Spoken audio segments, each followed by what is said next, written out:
Hi guys, this is Ate Dap, isa akong lisensyadang guro sa Pilipinas at caregiver ngayon sa Canada. So ito yung schedule ko every Friday kasi merong naglilinis sa bahay pag Friday. So pagkagising ko, nagdadasal, tapos inaayos ko yung kama ko, nagtututbrush, naghihilamos, nagbibihis ng comfortable na damit na yung pangbahay lang. Jogging pants, t-shirts, ganyan. Tapos, maghahanda na ako niyan ng breakfast ng mga bata. Tsaka ihanda ko yung mga lunch box nila, yung snack box. 3 kasi meron yan silang hot lunch sa school. Doon siniserve. So, ang ginagawa ko lang every Friday is maglaba ng towels. Yung schedule ko every Friday. Tsaka maglinis ng kusina. Kasi merong naglilinis ng buong bahay pag Friday. Naglilinis siya dito, babae rin. So, pero hindi kasama ang kusina. Kaya, kusina ang trabaho ko pagka Friday. Tsaka maglaba ng towels. Yun. And then, yan lang. Ligpitin ko lang. Parang general cleaning ba sa kitchen ba? Pinupunasan ko mga cabinets, yung ilaw, yung ang tawag niyan, yung exhaust fan. Yung pag nagluluto ka, di ba may oil yan, hinugasan ko yan. Tapos, nagliligpit. Yan yung maganda dito guys kasi mabait pati yung naglilinis dito, mabait. Yung kada Friday na naglilinis, mabait siya. Mabait siya, babae. Tapos parang Barbie doll. Maganda. Tapos mababait din yung mga amo ko. Mababait sila. Yung mama at papa ng mga bata, mababait. Tapos, pati yung alaga kong 3, mababait din. Yung panganay, pangalawa, yung lalaki. Tapos, bunso, babae. Halos, puro mababait silang pamilya. Sa side ng parents ng babae, tsaka yung sa side ng parents ng lalaki, ni sir. Kaya mababait. Mababait silang lahat halos. Kaya parang blessed ako dito sa trabaho ko dito. Tapos, sakto ang oras kasi dito per hour kasi dito merong ang dito per hour ang duty mo. So sa akin naman 6 to 10 7 to 10, then sa hapon naman is pag Monday, Tuesday and Thursday 4 to 7 ako niyan. Pag Wednesday and Friday kay 3:15 to 6:15 ng hapon. So, 6 hours a day lang ko, 6 days a week. Tapos, yun, sakto ang oras, sakto ang tulog, sakto ang sweldo, may rest day. So, walang sakit sa ulo. Walang sakit sa ulo pag ang amo mo ay mababait, pati mga alaga mo. So, pag Friday, nililinis ko yung ref. Tinatanggal ko yung mga yan sa exhaust fan, hinuhugasan ko yan. Yung sa ref naman, tinatapon ko yung mga leftovers na hindi na makakain pagka weekend kasi aalis kasi yan sila or pupunta sa grandparents kaya hindi na makakain, so itatapon ko na yan. And then hugasan ko yung tingin ko na kailangang hugasan yung mga parts ng ref na pwede mo siyang tanggalin kasi pwede man siyang hugasan instead of pupunasan ko, tinatanggal ko siya. Tapos hugasan, tatapon ko yung mga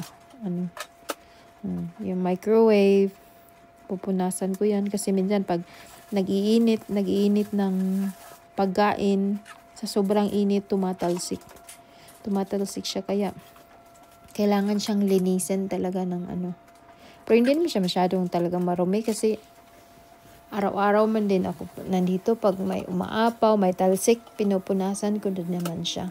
Tapos, ayan, lagi akong, pag nasa ref na, tatapon ko na yung mga hindi kailangan, mga drinks na, yung alam mo yun, tingin ko expired na, or mga feeling ko mag-molds na hindi na magtatagal. Yan, tinatapon ko na yan, hindi ko na yan pinapaabot ng bagong linggo. So, every Friday, ang kusina, ako ang maglilinis kasi sa buong bahay, sa CR, sa lahat merong naglilinis. So, sa akin lang kusina. Tapos yun, magaan lang ang trabaho dito. Kasi mababait kasi ang amo mo. Mababait ang amo, mga bata. Wala kang sakit sa ulo. Tapos, while naglilinis ako ng kusina, nag-aano ako niya i-load ko yung washing sa taas para maglaba ng ng towel. Pero yun lang, hindi talaga siya mahirap. Pagkatapos ko sa kusina, mga alas 10. Tapos na kasi ako yan alas 10. So, bababa na ako ng kwarto ko. Sa basement kasi ang kwarto ko. So, yun. Nililinis ko yun tapos pinagtatapon ko yung mga hindi kailangan.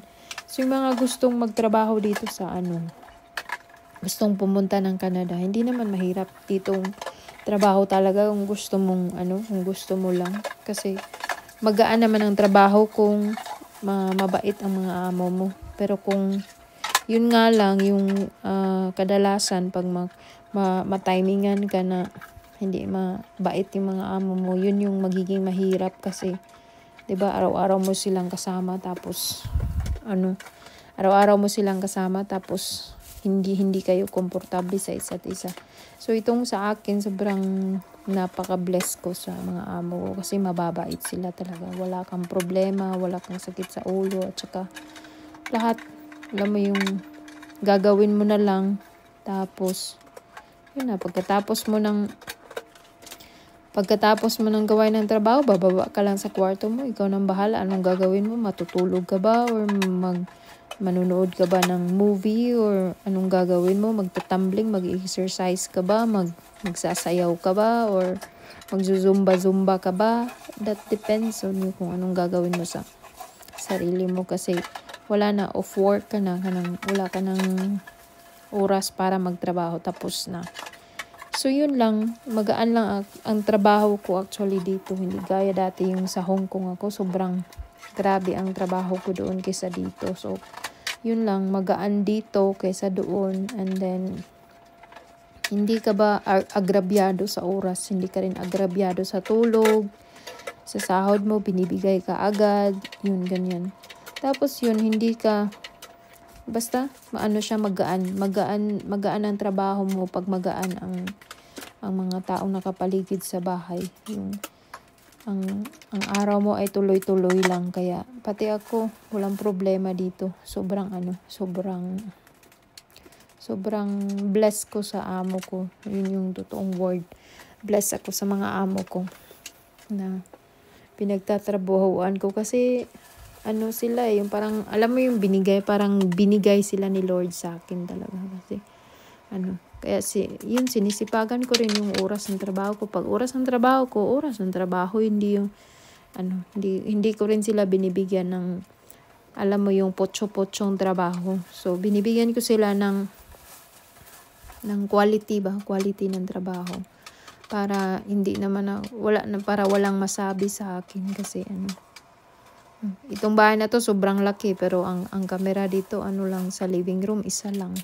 Tapos mga bata meron. Mga bata isa-isa. Pero grabe dati sa Hong Kong, lahat ilan bang camera doon? 1, 2, 3, 4, 5, mga 5 ata. 5. Dami-dami.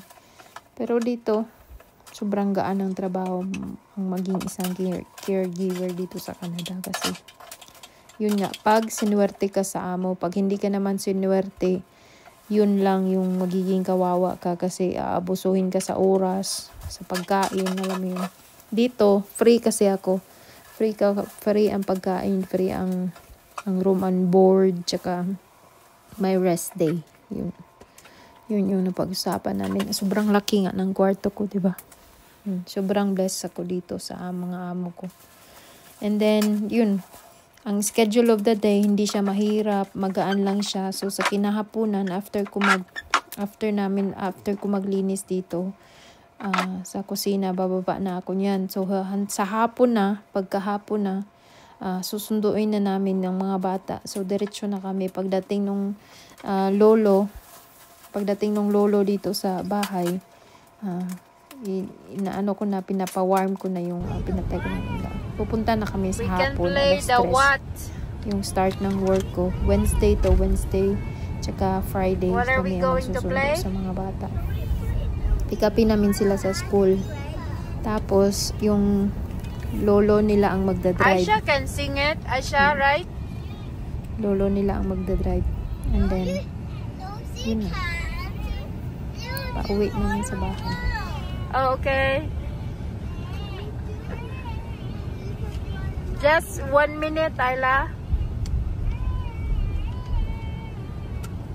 The clouds. No.